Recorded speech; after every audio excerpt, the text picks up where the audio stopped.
Okay, ich muss euch etwas erzählen. Letzte Woche war ich zu einer Hochzeit eingeladen. Eine deutsche Hochzeit. Meine erste. Oh, wie schön. Schön? Schön? Anna, es war eine Katastrophe. Warum? Was ist passiert? Also, auf der Einladung stand Dresscode festlich. Und ich dachte, ich weiß, was festlich bedeutet. Und? Ich bin in einem weißen Anzug erschienen. Du bist nicht... Doch, weißer Anzug, weiße Schuhe, weiße Krawatte. Max, bei einer Hochzeit trägt nur die Braut weiß. Das weiß ich jetzt. Aber wartet, es wird noch schlimmer. Viel schlimmer. Oh nein, was noch? Das erzähle ich euch später. Denn was dann passiert ist, dafür brauche ich einen Moment. Willkommen bei Deutsch für jeden Tag. Ich bin Anna. Und ich bin Max, der Mann im weißen Anzug. Heute sprechen wir über Kleidung. Was trägt man in Deutschland? Was sind typische Fehler? Und wie überlebt man einen Dresscode? Ich hätte diese Folge vor der Hochzeit gebraucht. Aber zuerst, wenn du dein Deutsch jeden Tag verbessern willst, dann abonniere unseren Kanal. Klick auf die Glocke und verpasse keine Folge. Und jetzt öffnen wir den Kleiderschrank. Also Max, bevor wir über die Hochzeit sprechen, wie sieht dein Kleiderschrank eigentlich aus? Möchtest du die ehrliche Antwort? Natürlich. Natürlich. Chaos. Totales Chaos. Das habe ich mir gedacht. Hey, ich habe ein System. Welches System? Alles auf einen Haufen werfen? Nein, mein System ist... Okay, ja, alles auf einen Haufen werfen. Ich wusste es. Aber ich finde immer alles. Meistens. Manchmal... Okay, selten. Lass mich raten. Du hast morgens keine Ahnung, was du anziehen sollst und dann ziehst du das Erste an, was du findest. Woher weißt du das? Max, ich kenn dich. Aber weißt du, was mein größtes Problem ist? Ich verstehe die deutschen Kleidungsregeln nicht. Was meinst du? Also, in meinem Land ist es einfach. Heiß, T-Shirt. Kalt, Jacke. Fertig. Und in Deutschland? In Deutschland ist es kompliziert. Es gibt so viele ungeschriebene Regeln. Zum Beispiel? Zum Beispiel, ich war einmal im Büro. Es war Freitag und ich habe Jeans und ein T-Shirt getragen. Und? Und? Mein Chef hat mich angeschaut und gefragt, haben Sie heute frei? Oh nein. Oh nein, alle anderen trugen Hemden, sogar am Freitag. Ja, das ist in vielen deutschen Büros so. Casual Friday bedeutet in Deutschland oft Hemd ohne Krawatte, nicht Jeans und T-Shirt. Aber woher soll ich das wissen? Jetzt weißt du es. Aber Anna, es ist nicht nur das Büro. Auch bei anderen Dingen bin ich verwirrt. Zum Beispiel, was bedeutet schick? Oh, gute Frage. Schick bedeutet elegant, gut gekleidet, aber nicht zu formal. Also nicht Anzug? Kommt drauf an. Schick kann ein schönes Kleid sein oder eine dunkle Hose mit einem eleganten Hemd. Es ist mehr als casual, aber weniger als Abendgarderobe. Das ist so vage. Willkommen in Deutschland. Wir lieben vage Dresscodes. Weißt du, Anna, das erinnert mich an etwas. Etwas sehr Peinliches. Noch peinlicher als die Hochzeit? Anders peinlich. Es war bei einem Vorstellungsgespräch. Erzähl. Okay, also, ich hatte ein Vorstellungsgespräch bei einem Start-up. Und ich dachte, Start-up, die sind locker. Die tragen bestimmt Jeans und Hoodies. Oh nein. Also bin ich in Jeans und Hoodie gegangen. Und als ich angekommen bin, Ja? ja, alle trugen Anzüge. Es war ein Finanz-Startup. Oh, Max. Aber die Geschichte hat ein Ende, das ihr nicht erwartet. Ich erzähle es später. Du kannst nicht einfach aufhören. Doch, kann ich. Erst will ich mehr über deutsche Kleidung lernen, damit mir das nie wieder passiert. Torvoll. Okay, Max, lass uns über deutsche Kleidungskultur sprechen. Was ist dir aufgefallen, seit du in Deutschland lebst? Deutsche tragen viel Schwarz. Das stimmt. Warum? Ist Schwarz die Nationalfarbe? Nein, aber schwarz ist praktisch. Es passt zu allem, es ist elegant und es zeigt keinen Schmutz. Das ist sehr deutsch, praktisch. Genau. Deutsche Kleidung ist oft praktisch und funktional. Weniger Mode, mehr funktioniert gut. Aber ich sehe auch viele Leute in bunten Farben, besonders im Sommer. Ja, das ändert sich. Junge Leute in Berlin oder München tragen oft bunte, kreative Sachen. Aber in kleineren Städten oder im Büro schwarz, grau, dunkelblau. Die deutschen Farben. Die sicheren Farben. Anna, was ist mit Outdoor-Kleidung? Ich sehe so viele Deutsche in, wie heißt das, diese Jacken? Funktionsjacken oder Outdoorjacken. Die sind in Deutschland sehr beliebt. Aber warum? Es ist nicht so, dass alle Deutschen jeden Tag wandern gehen. Nein, aber Deutsche lieben praktische Kleidung. Eine gute Funktionsjacke ist wasserdicht, winddicht, warm. Sie funktioniert in jeder Situation. Also tragen Deutsche Wanderkleidung, auch wenn sie nicht wandern? Ja, du siehst Leute mit Funktionsjacken im Supermarkt, in der U-Bahn, beim Spazierengehen, überall. Das finde ich so lustig. In meinem Land würde man denken, oh, der geht bestimmt in die Berge. Aber hier, der geht nur Brötchen kaufen. Genau. Aber weißt du was? Diese Jacken sind wirklich gut. Ich habe auch 2. Du auch? Natürlich. Eine für den Winter, eine für den Frühling. Praktisch. Ich werde wohl auch eine kaufen müssen, um mich anzupassen. Du wirst es nicht bereuen. Anna, lass uns über das Wetter sprechen. Das deutsche Wetter macht mich verrückt. Warum? Weil es sich ständig ändert. Morgens scheint die Sonne, mittags regnet es, abends schneit es. Das ist ein bisschen übertrieben. Aber ja, das deutsche Wetter ist unvorhersehbar. Und ich weiß nie, was ich anziehen soll. Letzte Woche bin ich in einem T-Shirt aus dem Haus gegangen, weil es warm war. 2 Stunden später Regen. Ich war komplett nass. Ah, das ist der klassische Anfängerfehler. In Deutschland gibt es ein Sprichwort: Es gibt kein schlechtes Wetter, nur schlechte Kleidung. Das ist ein Sprichwort? Ja, es bedeutet, mit der richtigen Kleidung kannst du bei jedem Wetter rausgehen. Also muss ich immer auf alles vorbereitet sein? Genau. In Deutschland ist Zwiebellook sehr praktisch. Zwiebellook? Wie eine Zwiebel? Ja, wie eine Zwiebel. Viele Schichten übereinander. Ein T-Shirt, dann ein Pullover, dann eine Jacke. Wenn es warm wird, ziehst du eine Schicht aus. Wenn es kalt wird, ziehst du sie wieder an. Das ist clever, aber dann muss ich den ganzen Tag Kleidung mit mir herumtragen. Deshalb haben Deutsche oft Rucksäcke dabei. Ah, das erklärt die vielen Rucksäcke. Genau. Praktisch, praktisch, praktisch. Das ist das deutsche Kleidungsmotto. Anna, ich muss dir etwas erzählen. Etwas, das mir beim Shoppen passiert ist. Es war traumatisierend. Oh nein, was ist passiert? Aber zuerst können wir über Kleidergrößen sprechen, denn das ist mein größtes Problem in Deutschland. Natürlich, das ist ein wichtiges Thema. Frustriert. Also, ich trage in meinem Land Größe M, Medium. Normal, oder? Ja, Aber in Deutschland ist M manchmal zu klein und manchmal zu groß und manchmal passt es. Es macht keinen Sinn.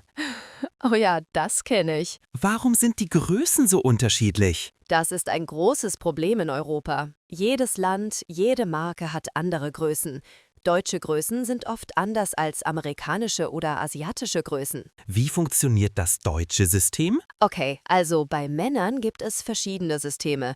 Für Hemden gibt es zum Beispiel die Kragenweite 39, 40, 41. Das ist der Halsumfang in Zentimetern. In Zentimetern?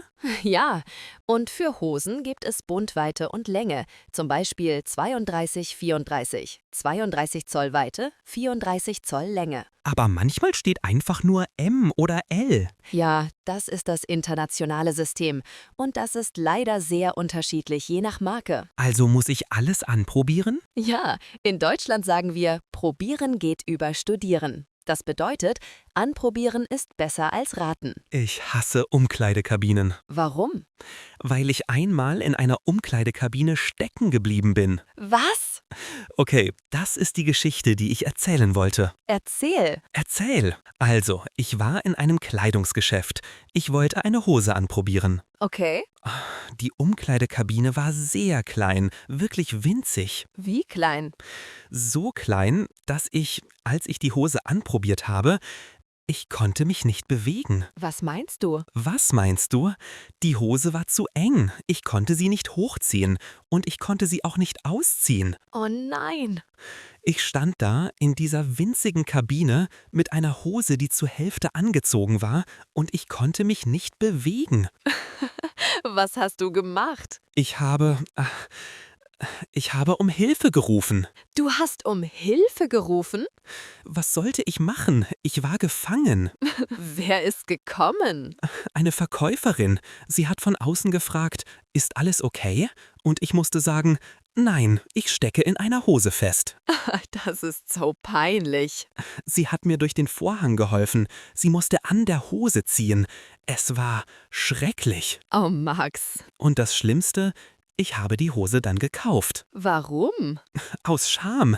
Ich konnte ihr nicht in die Augen schauen und sagen, nein danke, passt nicht. Nach allem, was passiert war.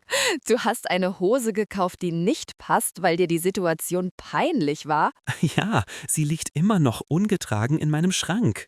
Das ist die deutscheste Geschichte, die ich je gehört habe. Wieso Deutsch? Deutsche kaufen auch oft Dinge aus Höflichkeit, weil sie nicht Nein sagen wollen. Also bin ich deutscher, als ich dachte. Happy? Kurze Pause. Schreibt in die Kommentare, was ist euch beim Kleidungskauf Peinliches passiert? Wir wollen eure Geschichten. Juggling. Und klickt auf Gefällt mir, wenn ihr über Max Umkleidekabinenabenteuer gelacht habt. Aber das ist ein gutes Beispiel für Farben und ihre Bedeutung. In vielen Kulturen hat Weiß eine bestimmte Bedeutung bei Hochzeiten. Bei uns auch. Aber bei uns kann der Gast auch weiß tragen. In Deutschland nicht. Bei einer Hochzeit ist Weiß nur für die Braut reserviert. Wenn du als Gast Weiß trägst, denken die Leute, du willst der Braut die Show stehlen. Das wollte ich nicht. Ich dachte, Weiß ist elegant. Das ist es auch, aber nicht bei Hochzeiten. Auch Creme und Elfenbein solltest du vermeiden. Alles, was zu nah an Weiß ist. Was sollte ich dann tragen? Männer tragen normalerweise einen dunklen Anzug. Dunkelblau, dunkelgrau, schwarz. Mit einem weißen Hemd und einer Krawatte. Das hätte mir jemand vorher sagen sollen. Jetzt weißt es für die nächste Hochzeit. Anna, welche anderen Farben haben spezielle Bedeutungen in Deutschland? Gute Frage. Also, schwarz ist die Farbe der Trauer. Bei Beerdigungen trägt man schwarz. Das ist in vielen Kulturen so. Ja, aber auch im Alltag ist schwarz in Deutschland sehr beliebt. Es ist elegant, klassisch und, wie ich vorher gesagt habe, praktisch. Was ist mit Rot? Rot ist eine starke Farbe. Es bedeutet Leidenschaft, Energie, Aufmerksamkeit. Wenn du rot trägst, fällst du auf. Ist das gut oder schlecht? Kommt drauf an. Im Büro kann Rot zu aggressiv wirken, aber auf einer Party perfekt. Und Blau? Blau ist sehr beliebt in Deutschland. Es ist ruhig, professionell, vertrauenswürdig. Deshalb tragen viele Geschäftsleute blaue Anzüge. Also ist Blau eine sichere Wahl. Ja, dunkelblau ist wahrscheinlich die sicherste Farbe für formelle Anlässe. Ich hätte dunkelblau zur Hochzeit tragen sollen. Ja, das wäre besser gewesen als weiß. Was ist mit Grün? Grün ist interessant. In Deutschland ist Grün oft mit Natur und Umwelt verbunden. Die Grünen sind ja auch eine politische Partei. Aber modisch? Grün ist eher selten im Büro, aber schön für Freizeit. Und Gelb? Gelb ist fröhlich und sonnig, aber ja, viele Menschen tragen nicht gern Gelb. Warum nicht? Es steht nicht jedem. Gelb kann dich blass aussehen lassen, wenn du den falschen Hautton hast. Das ist komplizierter, als ich dachte. Willkommen in der Welt der Farben. Anna, was sind die beliebtesten Farben in Deutschland? Laut Umfragen, blau ist die Nummer 1. Danach kommen grün und rot. Aber bei Kleidung schwarz, grau, dunkelblau dominieren. Die langweiligen Farben. Nein, die sicheren Farben. Deutsche mögen es, nicht so sehr aufzufallen. Das ist interessant. In meinem Land tragen die Leute viel buntere Kleidung. Wirklich? Ja, leuchtende Farben, Muster, auffällige Designs. Hier in Deutschland fühle ich mich manchmal wie ein Papagei, wenn ich etwas Buntes trage. Ein Papagei. Ja, alle in schwarz und grau und da bin ich in meinem orangefarbenen Pullover. Aber weißt du, das ändert sich auch. Junge Deutsche tragen immer mehr Farben, besonders in Städten wie Berlin. Berlin ist anders? Oh ja, Berlin ist eine Modestadt. Dort siehst du alles. Vintage, Streetwear, High Fashion, verrückte Kombinationen. In Berlin kannst du tragen, was du willst. Vielleicht sollte ich nach Berlin ziehen. Vielleicht solltest du einfach mutiger sein mit deiner Kleidung. Curious. Max, du hast vorhin eine Geschichte angefangen. Das Vorstellungsgespräch beim Finanz-Startup. Du hast gesagt, es hat ein unerwartetes Ende. Oh ja, also wo war ich? Ich bin in Jeans und Hoodie angekommen.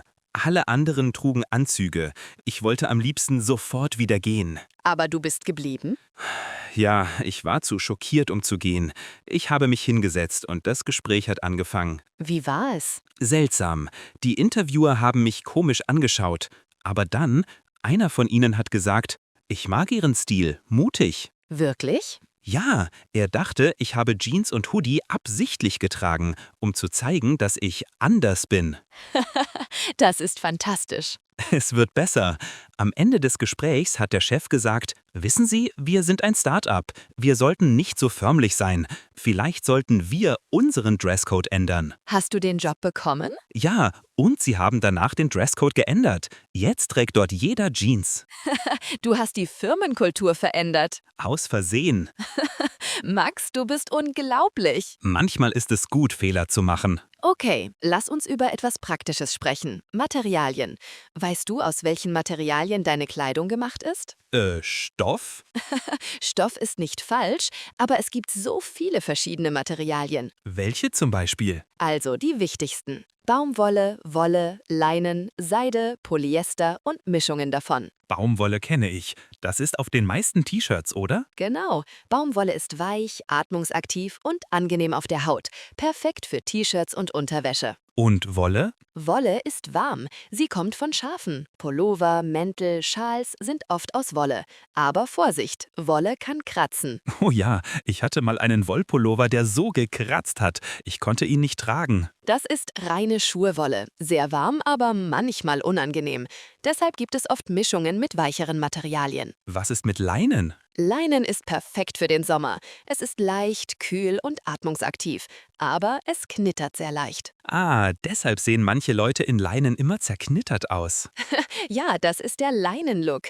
Manche mögen es, manche hassen es. Und Seide? Seide ist luxuriös, sehr weich, sehr elegant, aber auch teuer und empfindlich. Du kannst Seide nicht einfach in die Waschmaschine werfen. Oh, ich werfe alles in die Waschmaschine. Max, das darfst du nicht. Lies immer das Etikett. Das Etikett? Ja, in jedem Kleidungsstück ist ein Etikett mit Pflegehinweisen. Ob du es waschen, trocknen, bügeln kannst. Ich habe noch nie ein Etikett gelesen. Das erklärt, warum deine Kleidung manchmal seltsam aussieht. Hey, Ich sage nur, lies das Etikett. Es rettet deine Kleidung. Anna, was ist mit Polyester? Ich sehe das auf vielen Etiketten. Polyester ist ein synthetisches Material. Es ist billig, langlebig und knittert nicht. Aber Aber? es ist nicht sehr atmungsaktiv. Im Sommer kann Polyester sehr heiß und unangenehm sein, Warum ist es dann so beliebt? weil es billig ist. Viel Fast Fashion, also billige Kleidung, die schnell produziert wird, besteht aus Polyester. Fast Fashion, was ist das genau? Fast Fashion, das sind Marken, die sehr schnell neue Kollektionen produzieren. Jede Woche neue Styles, sehr billige Preise. Aber die Qualität ist oft schlecht und es ist nicht gut für die Umwelt. Und was ist die Alternative? Happy, Slow Fashion. Das bedeutet weniger kaufen, aber bessere Qualität. Kleidung, die länger hält. Oft aus natürlichen Materialien wie Baumwolle, Wolle oder Leinen. Also lieber weniger, aber besser? Genau, ein guter Wollpullover kann 10 Jahre halten. Ein billiger Polyesterpullover vielleicht 1 Jahr. Ich kaufe wahrscheinlich zu viel billige Kleidung. Die meisten Menschen tun das, aber es ist nie zu spät, etwas zu ändern. Okay, Max, jetzt ist es Zeit. Du musst uns die ganze Geschichte von der Hochzeit erzählen. Du hast gesagt, es wurde noch schlimmer als der weiße Anzug. Okay. Also, ich bin zur Hochzeit gekommen. Im weißen Anzug. Ja? Nervös. Schon bei der Ankunft haben mich die Leute angeschaut. Aber ich dachte, die bewundern meinen Stil. Oh, Max. Ich wusste noch nicht, was ich falsch gemacht hatte.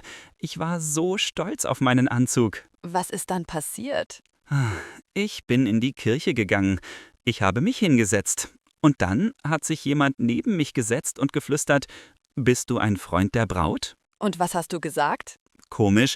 Ich habe gesagt, »Nein, ich bin ein Freund des Bräutigams.« Und sie hat mich komisch angeschaut und gesagt, »Ah, interessant.« Sie wusste genau, was du falsch gemacht hast. Ja, aber ich nicht. Ich dachte, sie ist einfach seltsam. Wann hast du's gemerkt? Bei der Zeremonie. Die Braut ist in die Kirche gekommen. Sie trug ein wunderschönes weißes Kleid. Und ich dachte, oh, wir passen zusammen. Und dann habe ich es verstanden. Oh nein! Ich war genauso angezogen wie die Braut, weiß von Kopf bis Fuß. Was hast du gemacht? Ich bin tiefer in meinen Stuhl gesunken. Ich wollte verschwinden. Aber das war nicht alles, oder? Du hast gesagt, es wird noch schlimmer. Ja, nach der Zeremonie war die Party. Und bei der Party gab es Fotos. Fotos? Gruppenfotos. Und rate mal, wer direkt neben der Braut stand. Nein, du hast nicht. Doch, der Fotograf hat gesagt, alle Freunde, bitte hier drüben. Und ich stand plötzlich neben der Braut. Und auf dem Foto? Auf dem Foto sieht es aus, als hätten wir zusammen geheiratet. Oh mein Gott. 2 Menschen in Weiß, lächelnd nebeneinander. Der Bräutigam steht irgendwo hinten. Das ist schrecklich. Es wird noch schlimmer. Noch schlimmer? Die Braut hat das Foto später auf Instagram gepostet und jemand hat kommentiert, oh, ich wusste nicht, dass du einen anderen Mann geheiratet hast. Nein. Der Bräutigam war nicht amüsiert. Hat er etwas gesagt? Er hat mich den ganzen Abend ignoriert und als ich später mit ihm sprechen wollte, hat er gesagt, nettes Outfit, wolltest du mir meine Frau stehlen? Das hat er gesagt? Ich glaube, er hat es als Witz gemeint, aber sein Gesicht war nicht witzig. Seid ihr noch Freunde? Ja, aber ich schicke ihm jetzt immer eine Nachricht, bevor ich zu einer Veranstaltung gehe. Was soll ich anziehen? Bitte sag es mir genau, mit Farbe. Das ist wahrscheinlich eine gute Strategie. Von jetzt an trage ich bei Hochzeiten nur noch schwarz oder dunkelblau oder grau, irgendetwas, das nicht weiß ist. Eine weise Entscheidung. Tauft. Anna, ich muss lernen, wie man in Deutschland richtig einkauft. Nicht nur die Größen und Farben, sondern die Kommunikation. Was meinst du?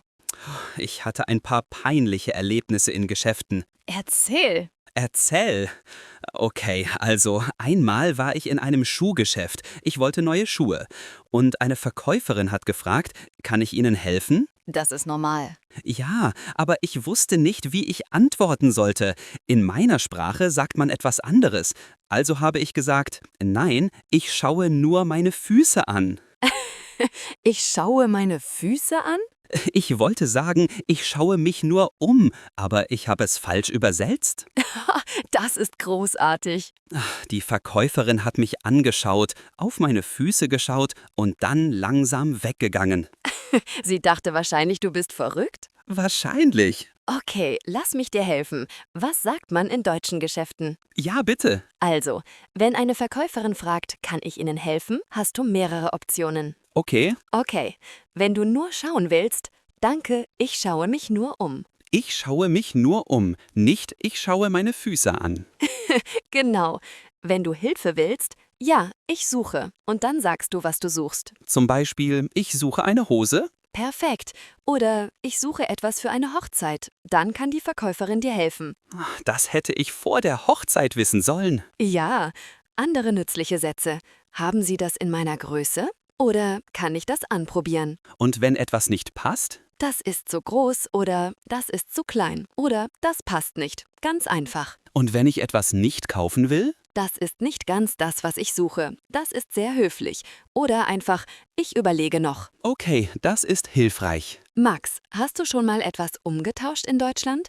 Umgetauscht? Was ist das? Wenn du etwas kaufst und es dann zurückbringst, weil es nicht passt oder dir nicht gefällt. Man kann Dinge zurückbringen. Natürlich, das ist in Deutschland sehr normal. Schockt. Aber ich dachte, wenn man etwas kauft, muss man es behalten. Nein, in Deutschland hast du bei den meisten Geschäften 14 Tage Zeit, um Dinge zurückzugeben. Bei Online-Bestellungen auch. Das ist fantastisch. Ich habe so viele Sachen zu Hause, die ich nicht brauche, weil ich dachte, ich kann sie nicht zurückgeben. Du kannst sie zurückgeben, aber du brauchst den Kassenbon. Den was? Den Kassenbon, das ist der kleine Zettel, den du an der Kasse bekommst. Der beweist, dass du dort gekauft hast. Ich werfe den immer sofort weg. Max, heb ihn auf. Mindestens 2 Wochen, falls du etwas zurückgeben willst. Okay. Kassenbon aufheben. Verstanden. Und wenn du im Laden bist, sagst du, ich möchte das umtauschen oder ich möchte das zurückgeben. Ist da ein Unterschied? Ja, umtauschen bedeutet, Du gibst etwas zurück und nimmst etwas anderes. Zum Beispiel, die Hose ist zu klein, du tauschst sie gegen eine größere Größe um. Okay. Zurückgeben bedeutet, du gibst es zurück und bekommst dein Geld zurück. Das ist gut zu wissen. Jetzt kannst du die Hose aus der Umkleidekabinengeschichte zurückgeben. Oh, stimmt. Die liegt immer noch in meinem Schrank. Aber warte, das war vor 2 Monaten. Dann ist es zu spät. Natürlich. Toll. Okay, Max, lass uns zusammenfassen. Was hast du heute gelernt? Counting. Also, erstens, bei Hochzeiten niemals weiß tragen. Das Wichtigste. Zweitens, deutsche Größen sind verrückt. Immer anprobieren. Genau. Drittens, schwarz, grau und dunkelblau sind sichere Farben für formelle Anlässe. Sehr gut. Viertens, das Etikett lesen, bevor ich etwas in die Waschmaschine werfe. Endlich. Fünftens, Kassenbon aufheben, falls ich etwas zurückgeben will. Ja. Und sechstens, Zwiebellook für das verrückte deutsche Wetter. Perfekt. Du hast alles verstanden. Aber ich habe noch so viele Fragen. Zum Beispiel? Was trägt man zu einem Vorstellungsgespräch? Was trägt man auf einer deutschen Party? Was bedeutet Business Casual? Das sind gute Fragen. Aber ich gebe dir einen allgemeinen Tipp. Wenn du unsicher bist, frag. Fragen? Ja, frag die Person, die dich einlädt. Was ist der Dresscode? Oder was trägst du? Das ist völlig normal und niemand wird dich komisch anschauen. Das stimmt. Wenn ich gefragt hätte, wäre die Hochzeitskatastrophe nie passiert. Genau. Ein kurzer Text und du hättest gewusst, kein Weiß. Von jetzt an frage ich immer, bei allem. Das ist eine gute Strategie. Hey, ich gehe zum Supermarkt. Was sollte ich anziehen? Das ist vielleicht übertrieben. Man weiß nie. Vielleicht gibt es einen Supermarkt-Dresscode, den ich nicht kenne. In Deutschland unwahrscheinlich. Im Supermarkt kannst du tragen, was du willst. Okay, gut. Wenigstens das. Okay, Freunde, das war unsere Folge über Kleidung mit allen meinen peinlichen Geschichten. Die Hochzeit im weißen Anzug, die Umkleidekabine, das Vorstellungsgespräch. Ja, mein Leben ist eine Modenschau des Schreckens. Aber du lernst daraus. Wenn euch diese Folge gefallen hat, dann klickt auf Gefällt mir und abonniert unseren Kanal. Und schreibt uns in die Kommentare, was war euer größter Kleidungsfail? Wir wollen es wissen. Bitte sagt mir, dass ich nicht der Einzige bin, der sowas erlebt hat. Das Transkript dieser Folge findet ihr in der Beschreibung. Danke fürs Zuhören und denkt dran, bei Hochzeiten kein Weiß. Tschüss und einen schönen Tag. Ciao.